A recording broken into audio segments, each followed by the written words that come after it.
ఓం గం గణపతయే నమః. ఓం విశ్వక్సేనాయ నమః.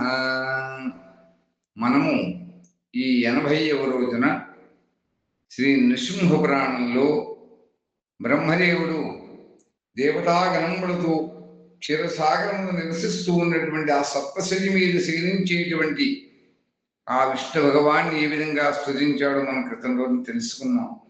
మరలా మార్కండేయ మహర్షి ఆ 10 అంశములను ఆ సహస్రానేటువంటి రాజునికి ఏ విధంగా తెలియజేశాడనేటువంటి విషయాలని ఈ రోజున మనం శ్రీ నృసింహ పురాణం ద్వారా తెలుసుకుంటున్నామని తెలియజేస్తూ, నమస్తే నారసింహాయ నమస్తే గుణసింధవే నమస్తే సార్వభౌమాయ జయ జయ లక్ష్మీ నారసింహాయ తే నమః.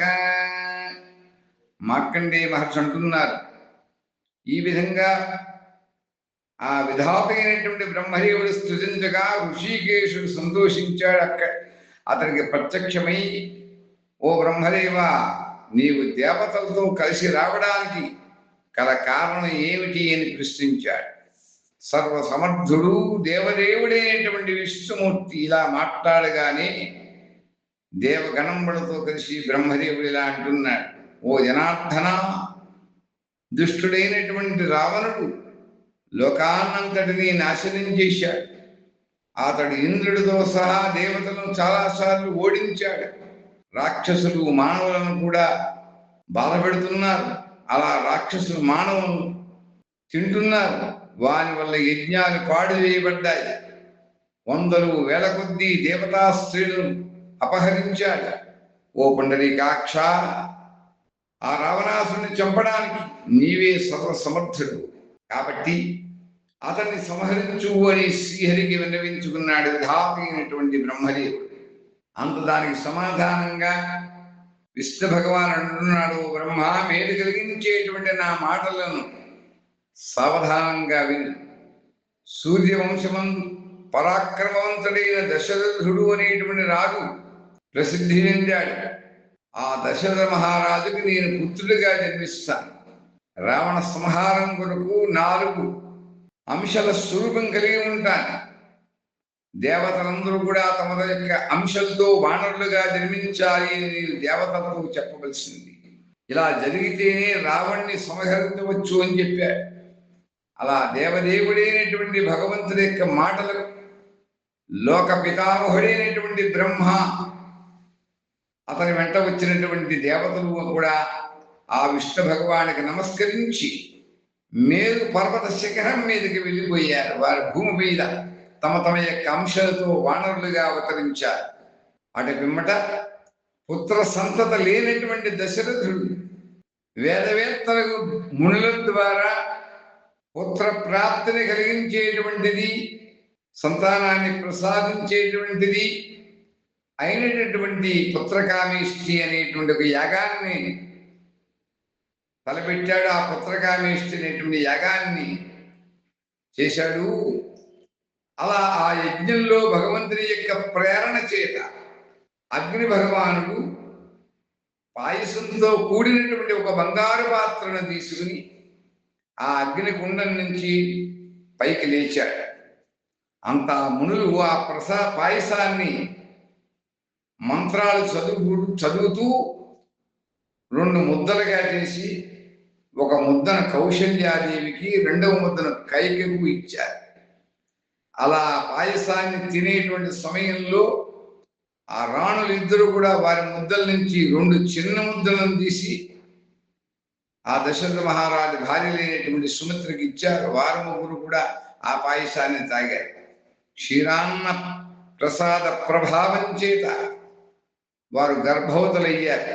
ఈ విధంగా ఆ విష్ణు భగవానుడు, భగవంతుడైనటువంటి విష్ణువు లోకక్షేమం కోసం, విశ్వ కళ్యాణం కోసం, రావణ సంహారం కోసం దశరథుని వల్ల 3 రాణులు రామ, లక్ష్మణ, భరత, శత్రుఘ్నులు అనేటువంటి 4 కుమారులుగా జన్మించారు. అలా జాతకర్మ మొదలైనటువంటి సంస్కారములు జరిగిన పిమ్మట వేద మంత్రములతో కూడినటువంటి క్షీరాన్న ముద్దను ఆ యొక్క ప్రసాదాన్ని బట్టి ఇద్దరిద్దరుగా కలిసి ఉండేటువంటి వారు. వీరిలో రామలక్ష్మణులు ఇద్దరు కూడా కలిసి ఉండేటువంటి వారు. క్రమక్రమంగా తండ్రికి సంతోషాన్ని వృద్ధి చేస్తూ ఈ నలుగురు కూడా పెరుగుతున్నారు. వారి శుభ లక్షణములు వర్ణింపశక్యము కానటువంటివి. వారు నలుగురు కూడా వేద శాస్త్రములలో మహాపండితులయ్యారు. అలా కైకిపుత్రుడైనటువంటి భరతుడు తన సోదరుడైనటువంటి శత్రుఘ్నుడితో పాటు తరచుగా ఇంటికింటే ఉండేటువంటి వాడు. అలా వారు నలుగురు కూడా వేద శాస్త్రముల్లోనే కాదు, అస్త్రశస్త్ర విద్యలో కూడా గణులయ్యారు. ఇదే సమయంలో తపస్యాలి అయినటువంటి విశ్వామిత్రుడు యాగంతో శాస్త్ర ప్రకారం విష్ణువుని పూజిస్తూ ఉన్నాడు. అలా విశ్వామిత్రుడు ఆచరించేటువంటి యజ్ఞానికి అనేక మార్లు రాక్షసుల విఘ్నాలు చేస్తుండగా యాగ రక్షణ నిమిత్తం రామలక్ష్మణులను తీసుకువెళ్ళడానికి దశరథుడి దగ్గరికి వచ్చాడు. అలా విశ్వామిత్రుని చూచి లేచి ఆ దశరథ మహారాజు అర్ఘ్యవాద్యాలు ఇచ్చి యథాశక్తిగా పూజించాడు. అంత దశరథుడు అటు వెంబడ విశ్వామిత్రుడు ఇతర రాజుల యొక్క సమక్షంలో దశరథుడితో ఇలా అంటున్నాడు, రాజా, నేను వచ్చిన పని నీకు వినవిస్తున్నాను, వినము. నేను ఆచరించేటువంటి యజ్ఞాన్ని చాలాసార్లు రాక్షసులు విధ్వంసం చేస్తున్నారు, పాడు చేస్తున్నారు. వారు మహాబలవంతులు. యజ్ఞ రక్షణకై నీవు రామలక్ష్మణులను నాతో పంపించవలసింది అని ప్రాధేయపడి అడిగాడు. విశ్వామిత్రుడి యొక్క మాటలను విన్నటువంటి దశరథుడు దుఃఖితుడై తండ్రి మనస్సుతో ఇలా అంటున్నాడు, నా పిల్లల పసివాళ్ళయ్యా మహాముని, వారి వల్ల నీకేం పనవుతుంది? నేను నీతో వచ్చి నా శక్తి కొద్దీ నీ యాగాన్ని రక్షిస్తాను అని ప్రాధేయపడ్డాడు, పలికాడు. అలా రాజు యొక్క మాటలను విన్నటువంటి విశ్వామిత్రుడు, ఓ రాజా, రాముడు కూడా అందరినీ సంహరించగలడయ్యా, అదీ కాక రాముడే వాళ్ళని చంపగల సమర్థుడు, అది నీ వల్ల కాదు, కాబట్టి నీవు రాముణ్ణి నాతో పంపించవలసింది అని పలికాడు. దశరథుడు క్షణకాలం ఊరుకుని, మునీశ్వర, నా మాటలను ప్రశాంతుడవై ఆలకించు, రాముణ్ణి తమ్ముతో సహా పంపుతాను, కానీ ఇతని తల్లి వీని చూడకుండా ఉండలేక మరణిస్తుంది, అందుకని నేనే వచ్చి రాక్షసులను చంపుతాను, ఇది నా మనస్సులో ఉన్నటువంటి మాట అని చెప్పాడు. అంత విశ్వామిత్రుడు దశరథుడితో మళ్ళా ఇలా అంటున్నాడు, రాజా, రాముడు తెలియని వాడు కాడు, అతడు సమస్తమును కూడా ఎరిగినటువంటి వాడు, అందరి యందు కూడా సమదృష్టి కలిగినటువంటి వాడు, సర్వ సమర్థుడు. నీ పుత్రులు ఇద్దరు కూడా శేషనారాయణుడు, వారే రామలక్ష్మణుడు. అందులో ఏమాత్రం కూడా సందేహించవలసినటువంటి అవసరం లేదు. వారిద్దరూ కూడా దుష్టులను శిక్షించడంలో, సజ్జనులను రక్షించడంలో తరించగలిగినటువంటి వారు. ఈ విషయంలో తల్లిదండ్రులే మీరిద్దరూ కూడా దుఃఖించవలసినటువంటి పని లేదు. నీ కుమారుల వల్ల నా యజ్ఞాన్ని పూర్తి చేసుకుని వారిని తిరిగి నీకు తప్పకుండా అప్పగిస్తాను అని పలికాడు.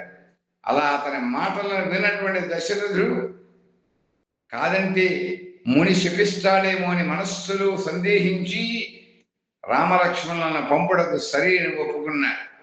అతి కష్టం మీద విడువబడినటువంటి రామలక్ష్మణులను తీసుకుని విశ్వామిత్ర మహర్షి తన సిద్ధాశ్రమానికి బయలుదేరాడు. దశరథుడు బయలుదేరినటువంటి విశ్వామిత్రుని చూసి ఇలా అంటున్నాడు, ఓ బ్రహ్మర్షి, పూర్వం సంతానం లేనటువంటి నేను యజ్ఞం చేసి దేవతల యొక్క మునుల యొక్క అనుగ్రహంతో తండ్రినయ్యాను. నేను మానసికంగా కూడా పిల్లల యొక్క వియోగాన్ని సహించలేదు. నాకంటే ఎక్కువగా నీకే తెలుసు, పిల్లలను మాత్రం త్వరగా నాకు అప్పగించవలసింది అని నేను వేడుకుంటున్నాను.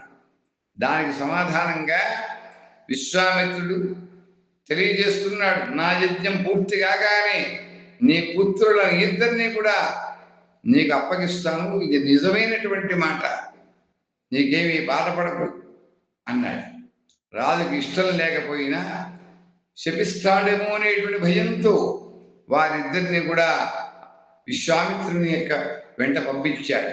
వారిని తీసుకుని అలా మెల్లగా అయోధ్య నుండి వెళ్ళిపోయాడు విశ్వామిత్రుడు అని తెలియజేస్తూ ఈరోజు మనం స్వస్తి చెప్పుకుంటున్నాం.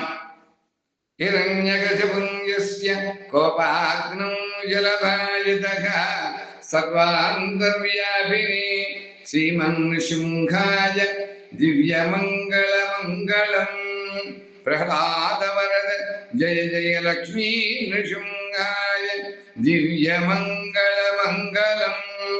దివ్యమంగళమంగళం దివ్యమంగళమంగళం.